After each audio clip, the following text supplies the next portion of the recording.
kalamun qadim la yumalu sama'u tanaza qawli wa fi'li wa niyati wa niyati bila safi min kulli da'i wa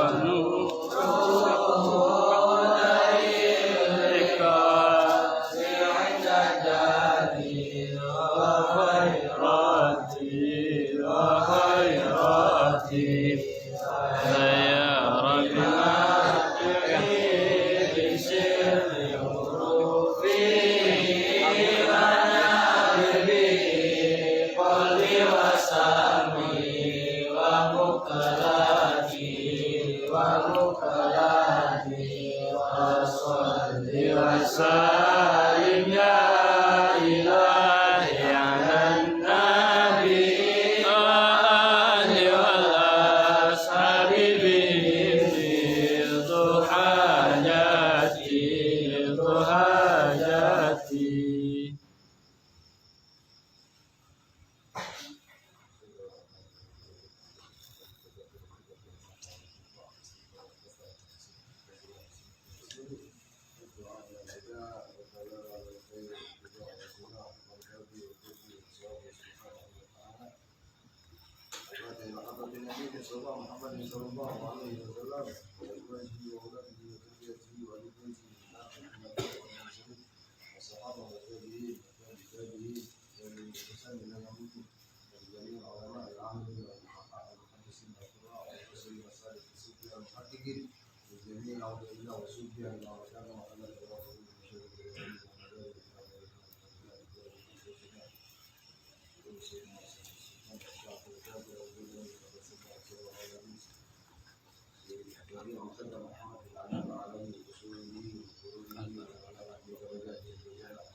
بسم الله الرحمن الرحيم الحمد لله رب العالمين الرحمن الرحيم مالك يوم الدين إياك نعبد وإياك نستعين اهدنا الصراط المستقيم صراط الذين أنعمت عليهم غير المغضوب عليهم ولا الضالين اغفر لي ولوالدي وللمؤمنين آمين. Assalamualaikum warahmatullahi wabarakatuh. Waalaikumsalam warahmatullahi wabarakatuh. Alhamdulillah, wassalatu wassalamu ala rasulillah Muhammadin ya abdillah wa ala alihi wa sahbihi wa mawala wa la hawla wa la quwwata illa billahil aliyyil azim. Subhanaka la ilma lana illa ma 'allamtana innaka antal alimul hakim. Rabbi shrah li sadri wa yassir li amri wahlul 'uqdatam min lisani yafqahu qawli. Amin ya rabbal alamin. Amma ba'du. Yang sama-sama kita hormati, yang kita muliakan, para alim ulama, habaib, alhamdulillah bersama kita juga alhamdulillah hadir di hadapan kita ada Habib Adib bin Yasin Al-Jubri. Masya Allah, mata'an Allah bituri hayati. Amin. Jamil asatid, berkhusus akhina Ustaz Adrai, Ustaz Angga Hadi, Ustaz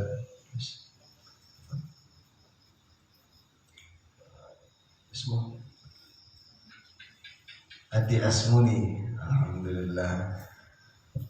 Yang hadir jauh-jauh, ada yang dari Tanjak Timur, ada yang dari Muara Jambi, ada yang dari Bramitang, hadir bersama kita pada malam yang mulia ini. Kita doakan beliau semua insya Allah diberikan Allah Subhanahu wa Ta'ala limpahan rahmat, barokah, kesehatan, umur yang berkah, kemanfaatan ilmu, dan mudah-mudahan dimurahkan urusan rezekinya, urusan dunianya, urusan akhiratnya, dengan berkahnya Nabi Muhammad sallallahu alaihi wasallam. Amin ya rabbal alamin. Dan segenap para santri putra, santri putri yang dirahmati oleh Allah, pertama-tama marilah kita panjatkan puja dan puji syukur hadirat Allah Subhanahu wa Ta'ala atas limpahan nikmat, rahmat, taufik, hidayah, inayah, sehingga kita dapat berkumpul dalam perkumpulan yang mulia di tempat yang mulia bersama orang-orang yang mulia. Mudah-mudahan ini menjadi wasilah kita untuk mendapatkan kemuliaan dari Allah Subhanahu wa Ta'ala. Salawat beriring salam marilah senantiasa kita haturkan keharibaan junjungan kita baginda Nabi besar Muhammad sallallahu alaihi wasallam. Mudah-mudahan barokah salawat yang kita lantunkan, yang kita panjatkan, jadi persaksian kelak yang memudahkan kita untuk mendapatkan pengakuan dari baginda Muhammad sebagai umat yang dibanggakannya, umat yang dirindukannya, umat yang istiqomah dalam tarikahnya, umat yang senantiasa kelak berhak akan syafaatnya, berkumpul bersamanya di surga Allah Subhanahu wa Ta'ala. Amin ya rabbal alamin. Alhamdulillah, ini malam kita sama-sama kumpul dalam majelis daurah ilmiah bedah kitab. Kalau dibedah terlalu dalam, kita mau saling sama-sama mencari hikmah. Nah, di dalam pertemuan ini menggali banyak hal. Semoga semua yang kita dapatkan malam ini jadi motivasi, jadi inspirasi bagi kita untuk meningkatkan himmah kita dalam menuntut ilmu. Mudah-mudahan nanti kita kegiatannya langsung tak kasih kesempatan kepada beliau-beliau untuk menyampaikan, ya, terkhusus mungkin yang pertama nanti Kang Azroi untuk menyampaikan secara khusus tentang ini anak buah karyanya beliau. Masya Allah, muda Kang Azroi ini masih sangat muda sekali. Udah bisa ta'lim kitab, ya. Ada 4 kitab juga. Ustadz Andi juga alhamdulillah udah ta'lim banyak kitab, yang mana tentunya daripada apa-apa yang telah beliau usahakan itu banyak pembelajaran yang harus kita juga dapatkan, ya, terutama kalangan santri ini, ya, para thalabul ilm harus terus punya semangat untuk jadi pribadi yang terus lebih baik di sisi Allah, di hadapan baginda Muhammad. Lebih-lebih nanti mudah-mudahan apa-apa yang kita dapatkan malam ini jadi pemicu semangat buat kita untuk bisa menebarkan kemanfaatan sebanyak-banyaknya dari apa-apa yang sudah kita dapatkan selama mengecap pendidikan di ma'had ini. Mungkin dengan juga membuat sebuah karya dalam bentuk kitab apapun itu. Saya teringat perkataannya seorang tokoh sastrawan Indonesia, Pramudia Mentatur, tapi ada baiknya. Beliau mengatakan bahwasanya menulis adalah pekerjaan untuk keabadian. Menulis adalah pekerjaan untuk keabadian. Bagaimana tidak, ya? Dalam satu kesempatan juga disebutkan manfaat daripada menulis itu adalah yusabbitul hifzah, untuk mengekehkan daripada ingatan kita, hafalan kita, ilmu yang sudah kita telah pelajari, ya. Dan menulis juga mungkin salah satu daripada cara ataupun metode bagi kita untuk terus muzakarah daripada apa-apa yang sudah kita pernah pelajari. Sahabatul ilmi, agar Syekh Muhammad bin Ali al-Maliki dia katakan sahabatul ilmi bil muzakarah. Jadi untuk mengikat ilmu itu dengan menulis. Nah, mudah-mudahan malam ini kita dapatkan motivasi itu, dapatkan inspirasi itu daripada karya ini. Nanti kalian juga bisa dapatkan karyanya, ada banyak. Berapa banyak? Ada nanti yang minat silakan nanti ya untuk bisa dipelajari. Mudah-mudahan nanti Ustaz Al-Turai juga bisa kita bikinkan jadwalan bulanan atau mingguan di sini untuk khusus mendalamin kitab yang sudah beliau. Nah, ini kitab yang menarik, yakni Majmu', bukan yang Al-Arba'un Al-Jamiyah. Yang kita mungkin fokuskan malam ini yang Al-Arba'un Al-Jamiyah. Ini adalah kitab yang berisi nukilan hadis-hadis Nabi Muhammad SAW yang dikutip dari karya-karya ulama Jambi. Nah, yang mana nanti beliau sendiri yang mendeskripsikan apa sih itu isi kitab Al-Arba'un Al-Jambiyah. Kemudian nanti kalian juga bisa tanya banyak hal atas latar belakang apa kitab ini ditulis, apa sasarannya, gimana cara nulisnya, bagaimana kemudian metode pentafsiran hadisnya dan lain-lainnya. Boleh nanti ya. Itu mudah-mudahan sekali lagi kita berharap kepada Allah semata-mata kita duduk berkumpul di sini bersama beliau-beliau semua adalah untuk bahwasanya semangat kita dalam menuntut ilmu mudah-mudahan nanti ditambah oleh Allah Subhanahu wa taala. Makin istiqomah, makin terus giat dalam belajarnya, insyaallah kelak jadi manusia-manusia yang terus bisa menebar kemanfaatan bagi sesamanya. Amin ya rabbal alamin. Mungkin ini saja yang dapat saya sampaikan untuk awalan sebagai pembuka. Untuk selanjutnya kami mohonkan langsung saja kepada Ustaz Al-Turai untuk waktu dan kesempatan yang dipersilakan, Mas.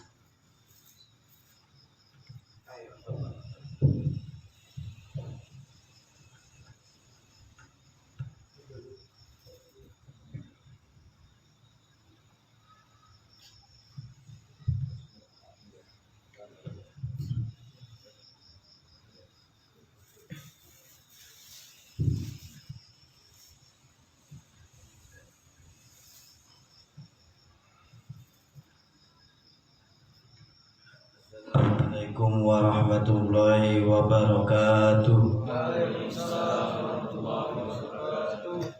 Alhamdulillahirabbil alamin.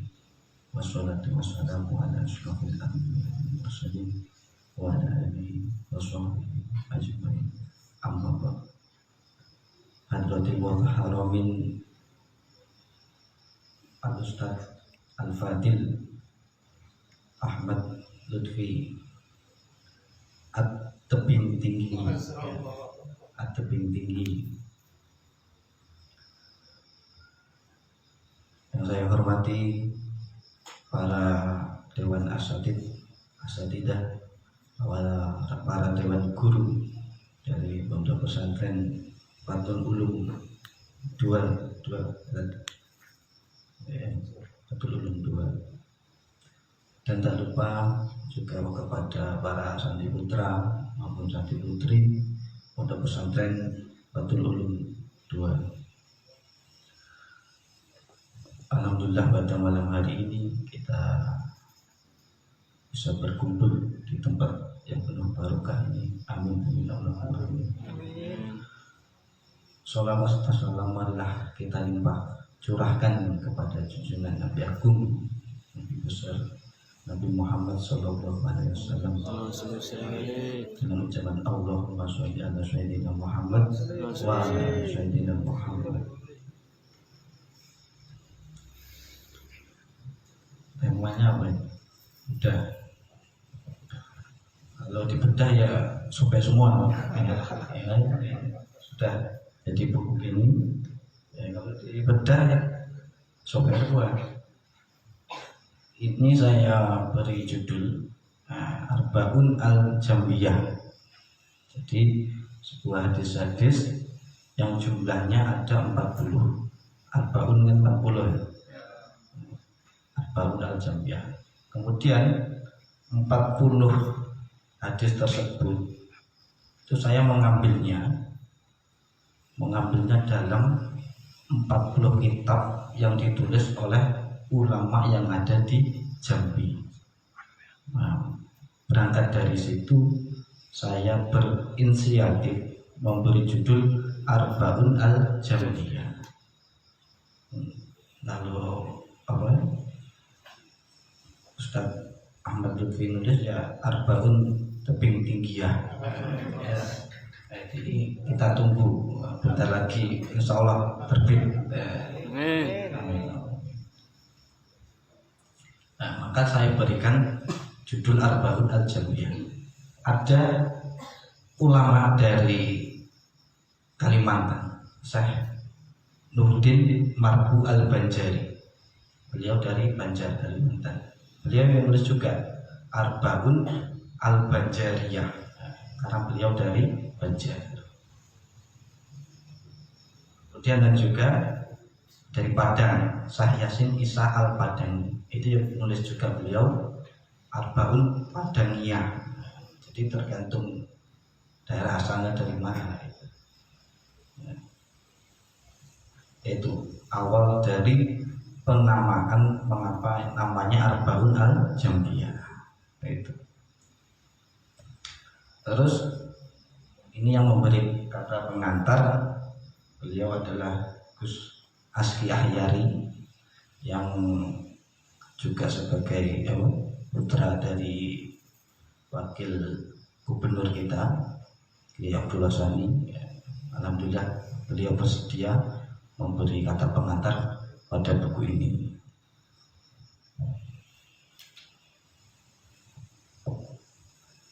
Dan mengapa hadis itu Arbaun 40 gitu. Jadi kan banyak Arba'in Nawawi gitu. Kok jumlahnya 40 itu mengapa?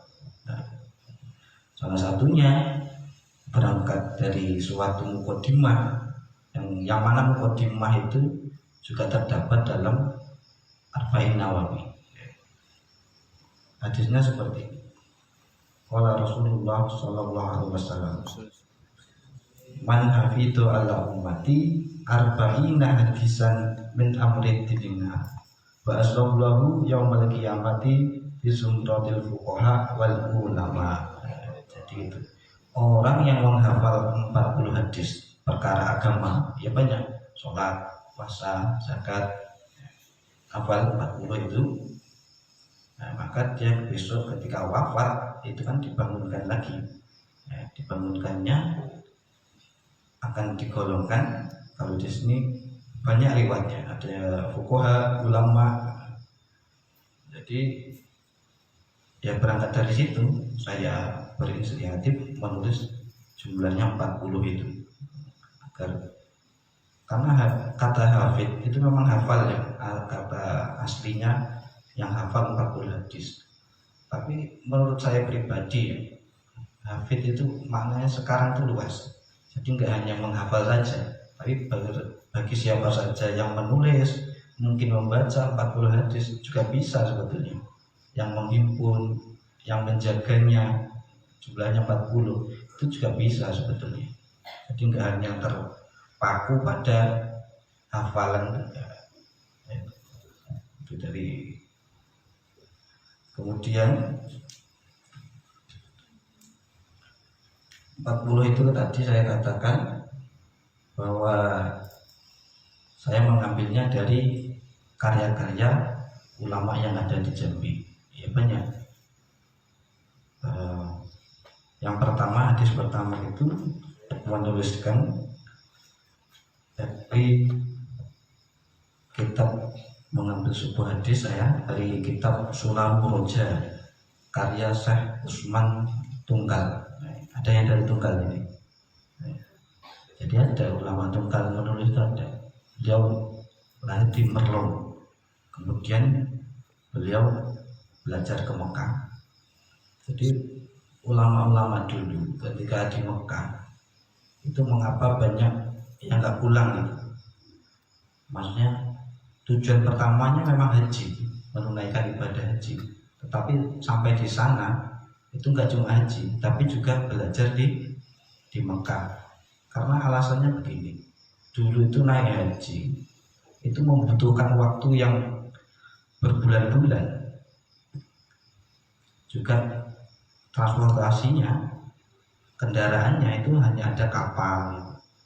Jadi pertimbangan dari itu, maka ulama-ulama dari Nusantara, dari Indonesia, salah satunya ya dari Jambi juga, itu haji sekaligus dia belajar di sana. Karena pertimbangannya tadi, naik kapal 40 hari, lama. Ya kadang ada yang sakit perjalanan itu, ada yang dirampok. Akhirnya pertimbangan haji sekaligus juga belajar di sana. Dan ketika sudah belajar di sana, ya juga ada yang belajar mengajar di Mekah. Nah, salah satunya di sana ada Masjidil Haram, Madrasah Saulatiyah, Madrasah Darul Ulum. Dan uniknya ketika pengajar-pengajar di sana, salah satunya di Masjidil Haram, Madrasah Saulatiyah, itu yang bisa menjadi pengajar di sana itu nggak ada yang mencalonkan diri. Kalau kita guru-guru itu kan ingin melamar pekerjaan menjadi guru, membuat surat lamaran masuk. Tapi kalau menjadi guru di Masjidil Haram saat itu dicalonkan oleh orang lain, oleh guru di situ. Jadi seperti Syekh Usman tadi belajar di Mekah, kemudian beliau lulus dari Mekah itu, kemudian ada gurunya dulu yang selama di Mekah itu mengajukan bahwa ini ada ulama dari Tunggal namanya Syekh Usman, ini saya suruh untuk mengajar di Masjidil Haram. Jadi dicalonkan, mau mengajar itu dicalonkan, tidak mendaftarkan, dan harus tahu sanad-sanad kitab yang beliau pelajari untuk menjadi pengajar di Masjidil Haram itu.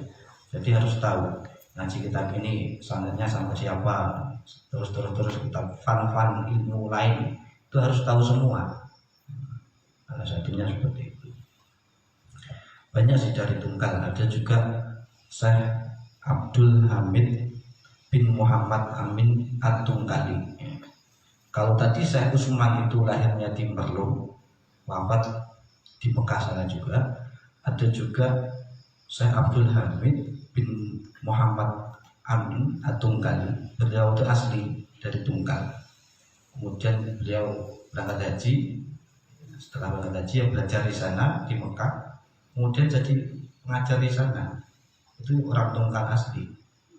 Orang Tunggal ya wajahnya ya seperti kita ini orang Tunggal, tapi menjadi pengajar di Masjidil Haram.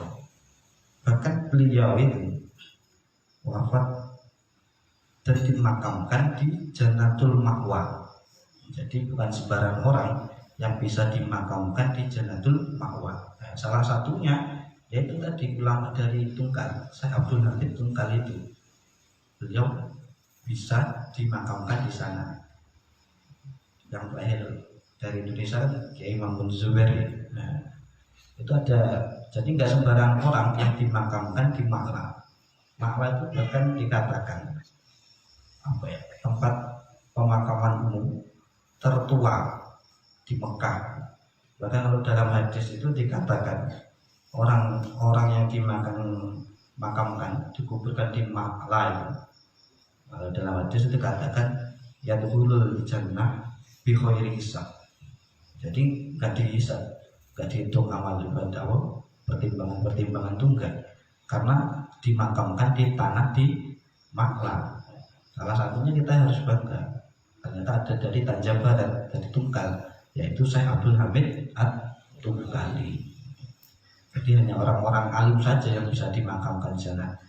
Itu hadis yang pertama. Jadi yadkhulul jannah bi khairi hisab. Jadi masuk surga tanpa ada ditimbang-timbang, ya langsung. Alasannya kenapa? Karena tadi dikuburkan di Ma'la, tadi di Jannatul Ma'la Makkah. Kemudian yasfa'u kullu wahidin minhum fi sab'ina alfan. Jadi satu ulama yang dimakamkan di Jannatul Ma'wa itu bisa memberi syafaat. Syafaat itu kan banyak, ada syafaat dari Nabi Muhammad, syafaat Al-Quran. Tapi orang yang dimakamkan di Ma'la itu juga bisa memberi syafaat sebanyak sab'ina alfan, berarti berapa sebenarnya? 7.000.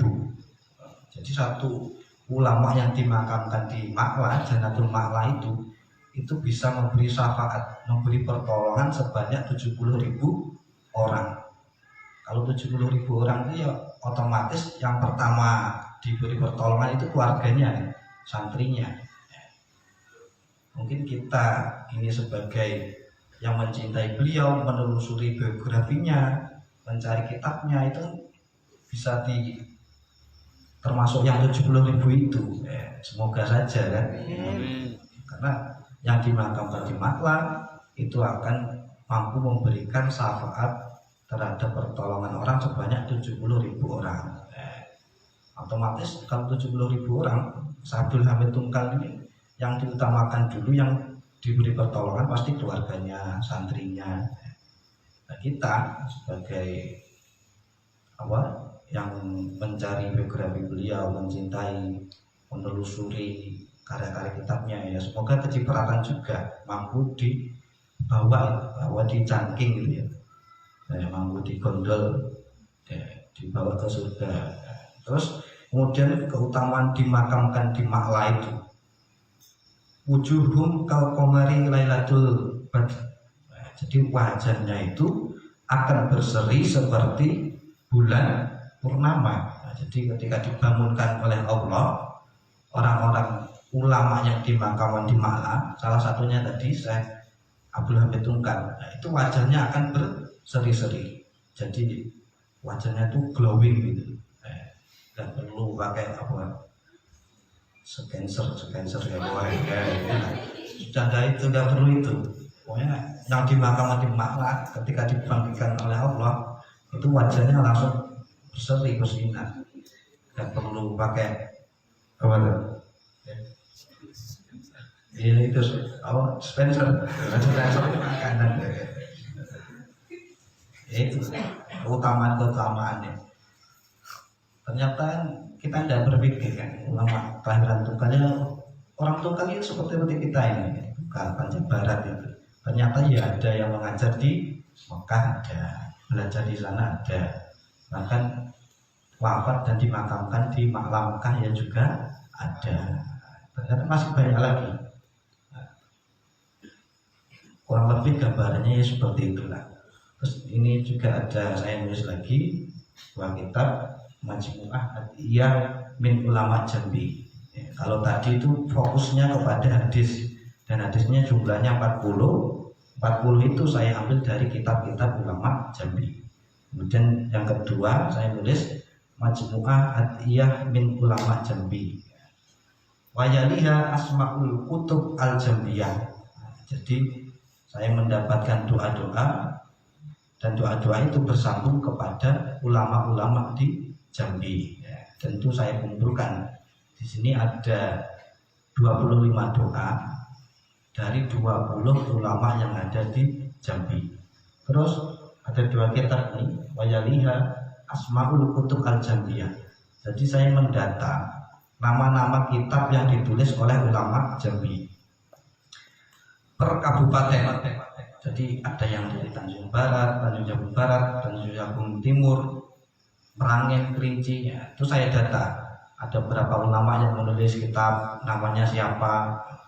Ini kalau dalam data saya itu ulama Jambi yang menulis kitab sekitar 65 lebih.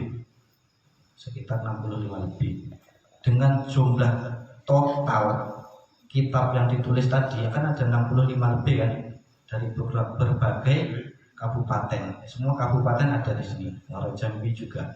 Itu kalau digabungkan semuanya, ulama yang menulis kitab di kitab-kitabnya ini, jumlah kitab yang ditulis ulama Jambi semuanya itu ada sekitar 200 lebih. Jadi banyak, 200 lebih. Tapi yang menjadi pertanyaan, kitab-kitabnya itu sekarang di mana? Ya itu tuh. Jadi ulama Jambi keseluruhan menulis kitab itu ada sekitar 200 lebih. Tapi karya kitabnya itu sudah banyak tidak diterbitkan. Itu kan menjadi pertanyaan. di mana sekarang kitab itu. Nah, itu sebagai PR untuk generasi muda seperti kita ini, untuk khususnya para santri Fathul Ulum ini ya, untuk menelusurinya berbagai daerah, karena ada semua ini, yang dari Kerinci ada, ya, ada di dari Kerinci, ini ada Kerinci, ada, ada, ini banyak ini. Bahkan dari Kerinci itu ada siapa lupa saya. Bukan dulu lupa ya. Saking banyaknya awalnya, bukan saking awalnya. Karena saking banyak yang boleh saya buat. Iya, sebelum saya.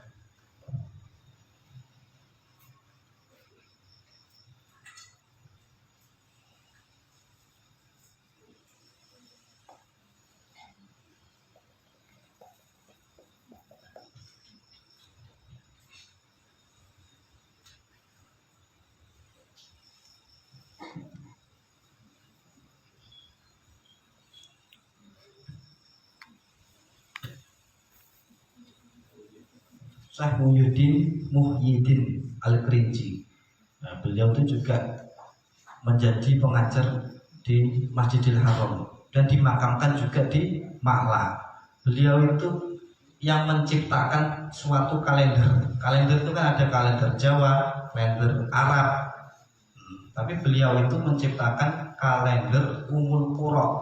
Jadi kalender itu hanya ada di Mekah sana, di Arab Saudi sana. Yang pencetusnya itu ulama dari Kerinci, namanya Syekh Muhyiddin Al-Kerinci.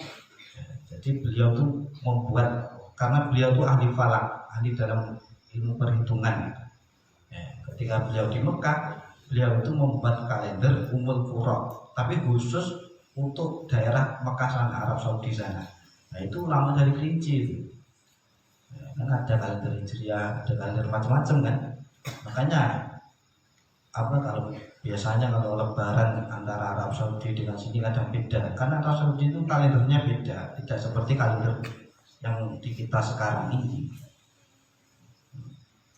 Pokoknya banyak inilah yang menulis kitab, yang mengajar.